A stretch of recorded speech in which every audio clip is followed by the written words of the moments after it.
મિત્રો સ્વાગત છે ફરીથી મારા નવા વ્લોગમાં। મિત્રો ઘણા દિવસ પછી હું પાછો વ્લોગ બનાવી રહ્યો છું। તો જો અત્યારે ધાબા ઉપર છું। મિત્રો હું કહી દઉં કે જો આ છે સેટઅપ, એ આપણે નવું કર્યું છે। હજી એની માથે બે ડબ્બા આવી જાય એટલે થોડુંક મોટું સેટઅપ થઈ જાય।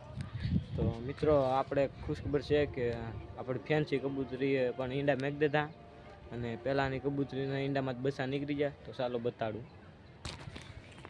મિત્રો જો આમાં છે ઈંડા, પારે વિચાર બેઠી છે ને મિત્રો આમાંથી જો આ કબૂતર છે પહેલાં ઈંડા મેક્યા હતા એમાં બસા નીકળી જશે ને। હા મિત્રો આનો હજી બાકી છે બસા, હજી 2-3 દિવસમાં નીકળી જશે આને પણ બસા।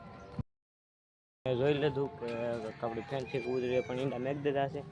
મિત્રો હું કહી દઉં કે ઈંડા આપણે હજી કાલે જ મૂક્યા છે જો આ બાજુ। તો મિત્રો હજી એક મેં નવો છોટો બનાવ્યો છે, તો ચાલો તમને બતાડું। જો આ નવો છોટો બનાવ્યો છે તો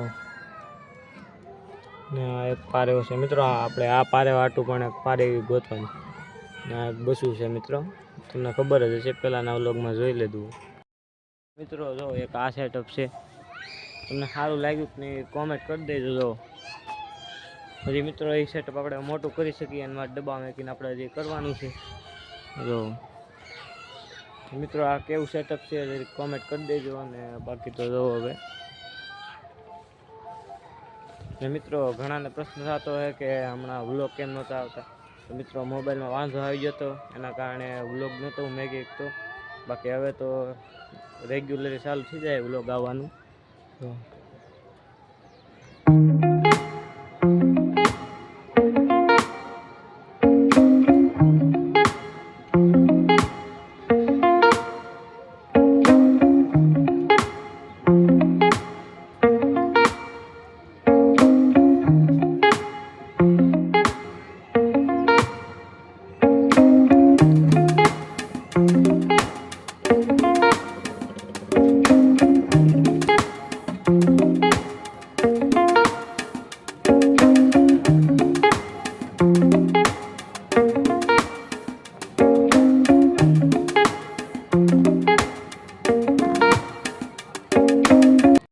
આપણે આ સેટઅપ આપણો ઢાંકી દીધો છે। જો આવી રીતે ઢાંકવો પડે।